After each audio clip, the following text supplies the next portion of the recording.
Welcome back. National Fertility Awareness Week kicks off today with lots of advice for those wanting to conceive. Joining us to discuss is Medical Director of Sims IVF, Dr. John Kennedy, with Mary and Howard Hughes, who have 2 children through IVF. You're very welcome. Thank you for joining us this morning. A full couch we have. Good morning. Yes, indeed. So I suppose no better people to talk us through an IVF journey than people who have gone through that journey. It's such a personal, intimate journey to take, one that thousands of couples around the country are currently going through. Tell us about your own journey, Mary, and I suppose, first of all, when you decided or realised you may need medical intervention.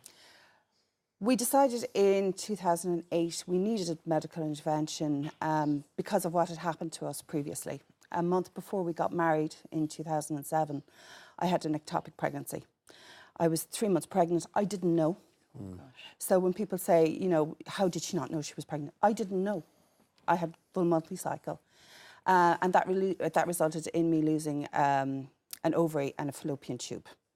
So when we did plan to go for children, I was going to need some help. Okay. So in 2008, we decided we wanted to have children. Went to the doctor and he said, wait a year, wait 2, see what happens, nature might take its course. And because of our age, I got married when I was 35. I didn't want to be a really old mother. I didn't want to spend 3 or 4 years trying and then say, okay, we need to go down the IVF route. So in 2008, we made a decision to go to the clinic and proceed. Well, it was very forward-thinking of you, and I suppose because you had had the scare and I suppose the tragedy of losing an ovary and a fallopian tube, you realised that, listen, there would probably be a high likelihood that you may need medical intervention. But just in terms of Howard as her partner at the time, because it's the woman's body, and obviously it's very traumatic physically because you are taking an awful lot of drugs, of medicine, and there's injections as well. How was it for you in being the supportive partner? Because it must be very upsetting. It's upsetting. It's also challenging because there's a high hormone environment. Yes, of course. And you really are. I mean, if you're a bloke, you're walking on eggshells, to be quite honest. Yeah. And you have to prepare for that. You have to be that person. You have to, you know, for blokes, put your pride in your pocket and say, look. And did you feel at the time, in 2008, that, and the whole point of you being on this morning is that it's National Fertility Week this week and it's about the availability of information. Yeah. Was the information available to you? Did you know where to start? Did you know where to look, where to go, and what paths were available to you? Insofar as getting the treatments, the IVF. Yeah. We were fortunate in so far as that we had known about Sims through conversation previously, and that's where we went and were referred to. Did we look? We didn't need to look, Simon, so was it there? I don't know. We didn't, at the time, we didn't need to look. Well, I suppose it's always so important to highlight, you know, Fertility Awareness Week anyway, because there are so many couples around the country who may have difficulty conceiving and may not know where to turn. But just with regards to, obviously, you had 2 wonderful success stories currently sitting out in our green room as well. After baby number 1, was it Samuel came first? Samuel was first, in 2009. To your sheer delight, absolutely, you know, thrilled with life and with the baby, you decided to go again. It was a brave move. We did. So, and we decided to go again 6 months after Samuel was born. So we started our treatment again in June 2009. How was the treatment for you, by the way? We're asking Howard. Howard was really good. I know he was very patient. He bit his tongue a lot. We faced our challenges as a couple at that time because it was a really emotional time. But he was really, really supportive. He took one for the team.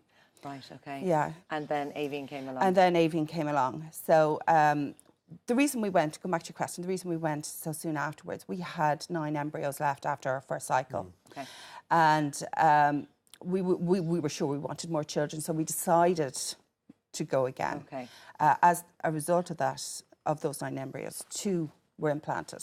2 survived the defrost process, and it was a twin pregnancy up to 13 weeks, and then one of them disappeared. I think it's called disappearing twin syndrome. Okay. And we had Avian. But a very stressful and worrying time, of course. Very stressful. And the pregnancies themselves, they were. I was monitored closely. I bled up to 21 weeks on both of them, which was very, very worrying. It's a long journey. I mean, you have to have nerves of steel. And John, you see this all the time when couples come in. Very much so. I mean, when you talk about the pregnancy, a fertility-enabled, a fertility-treated pregnancy is longer. Most people don't realise they're pregnant until they're 6, 7 weeks in. But with fertility treatment, you know you're pregnant from day 1. You're monitoring from even beforehand, for a month beforehand. So the pregnancies are incredibly long and incredibly worrying. And yes, they're all precious, but some are more precious than others. And but I think it's wonderful that we're sitting here having a conversation about National Fertility Awareness Week when there was such a shroud of secrecy over fertility issues, even going back 30 years. And I suppose that's how long IVF has been in Ireland. Give us a brief history. Give or take, yeah. I mean, well, the very first IVF pregnancy was Louise Brown in the UK, and she's grandmother now. But the first IVF procedures, I think, were done in the 80s in Ireland. But it's grown, and there's literally thousands of women and couples every year going through fertility treatment, going through IVF, and of course all the other treatments. But this week is hugely important to you because in terms of information and what's available, because it's not just IVF. You know, we see this time and time again. People, I was talking to these guys before we came in. The cohort of people who have children or who don't want children really have no awareness of the third group, people who are struggling to conceive. And when you enter into that group, as 1 in 4 couples do, it's a very lonely, very isolated place. The resources are limited.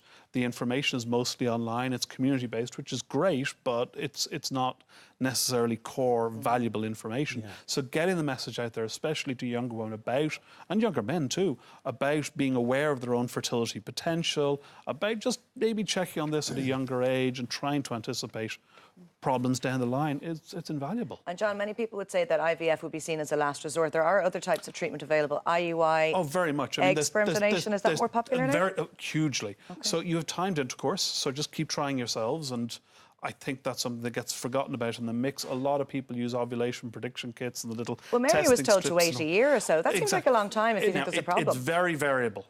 Me, and I'm biased, I work in the field, so I'm a big advocate of early testing, not necessarily early treatment, but early testing. See if there's a problem. If there is a problem and you need a line of attack, take it. So do the testing early. But if everything's fine and you're young and you're healthy, by all means, take a step back. Avoid the physical and financial costs of it. Then there's trying yourselves. There's things like IUI, which is bringing the egg and sperm close together. There's IVF. And then for older people or people who aren't getting success with IVF, there is egg donation, which is phenomenally successful. Something that you hear, it often follows in the same conversation when you're talking about IVF, is the financial cost. Yeah.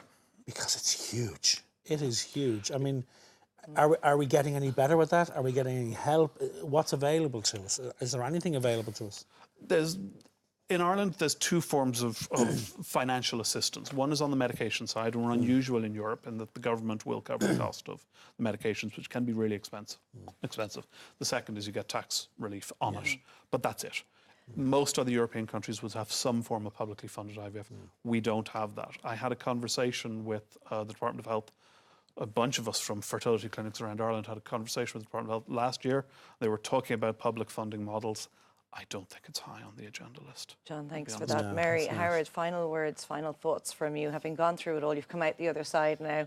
Your babies are, you know, big boisterous kids inside now. What would your advice be for people at home watching today? Be proactive about your fertility. If you want to have children in the future, be aware of what your options are or may be. And be kind to yourself if you're going through the journey. Yeah, lovely sentiments. You need to. Self-kindness, so important. Thank you so much for joining us today. Thank you for sharing your story. Appreciate you coming in. Thanks, guys. Thank you. We'll take a quick break now. We'll see you very soon.